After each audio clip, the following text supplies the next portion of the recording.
আসুন 1 মিনিট আপনার মনটা ভালো করে দিই। ধরুন হঠাৎ আপনাকে একজন ডাক্তার রিপোর্ট দিয়ে বলল আপনি আর মাত্র 30 দিন বাঁচবেন, আপনি ক্যান্সারে আক্রান্ত, ঠিক শেষ পর্যায়ে। এটা শুধু আপনি জানেন, আপনার পরিবার কিংবা বন্ধু বান্ধব কেউ জানে না। এখন এই রিপোর্ট পাওয়ার পর আপনি বাসায় গেলেন। প্রতিদিনের মতো আজকেও আপনার বাবা আপনাকে বকাঝকা শুরু করলো, তোকে দিয়ে কিছু হবে না রে, সারাদিন কোথায় কোথায় থাকিস, তুই অকাজের ছেলে, ইত্যাদি ইত্যাদি। মধ্যবিত্ত বাবার যেমন কথা হয়। আর তখন কি প্রতিদিনের মতো আজও আপনি তর্ক শুরু করবেন, নাকি প্রাণ ভরে বাবার কথাগুলো শেষবারের মতো আরো একবার শুনে নেবেন? হঠাৎ আপনার আম্মু এসে আপনাকে বলল, মেয়ে ভাত খেয়ে নে। আপনার মনে হবে এই বুঝি আমার মায়ের হাতের শেষ খাওয়া, আমি তো আর বাঁচব না। আপনি পরম তৃপ্তি নিয়ে খাবেন, মনে হবে এটা আপনার জীবনের শ্রেষ্ঠ খাবার, যদিও তার ডাল ভাত হোক না কেন। আপনি বাহিরে বের হলেন, পুরনো এক বন্ধুর সাথে দেখা হলো, যাকে আপনি মোটেও সহ্য করতে পারতেন না। সবসময় তার সাথে কথা কাটাকাটি হতো, আজকেও সে আপনাকে কিছু কথা শুনিয়ে দিল। এখন কি আপনিও তর্ক শুরু করে দেবেন?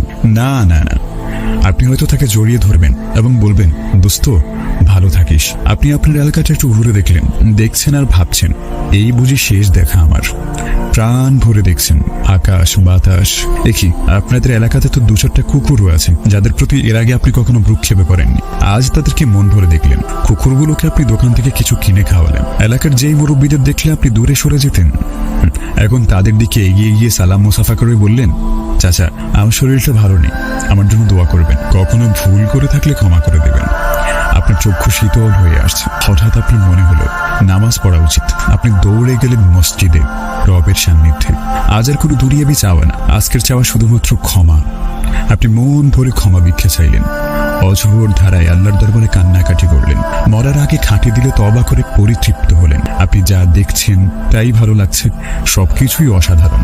আহা, শিশির ভেজা সাত সকাল কতই না সুন্দর, দুপুর কত সুন্দর, বিকেল কত অনাবিল, রাত কত মনোমুগ্ধকর, বাতাস সুন্দর, জ্যোৎস্না সুন্দর, মানুষগুলো কত সুন্দর, কুকুরগুলোও সুন্দর, সবকিছু সুন্দর, কিন্তু আমি থাকবো না। দেখেছেন, সবকিছু আপনার ভালো লাগছিল এতক্ষণ। এর কারণ কি আপনি জানেন? এর কারণ হচ্ছে এতক্ষণ আপনার মধ্যে কোনো ইগোই ছিল না। আর ইগো না থাকা মানুষ পৃথিবীর সবচেয়ে সুখী মানুষ।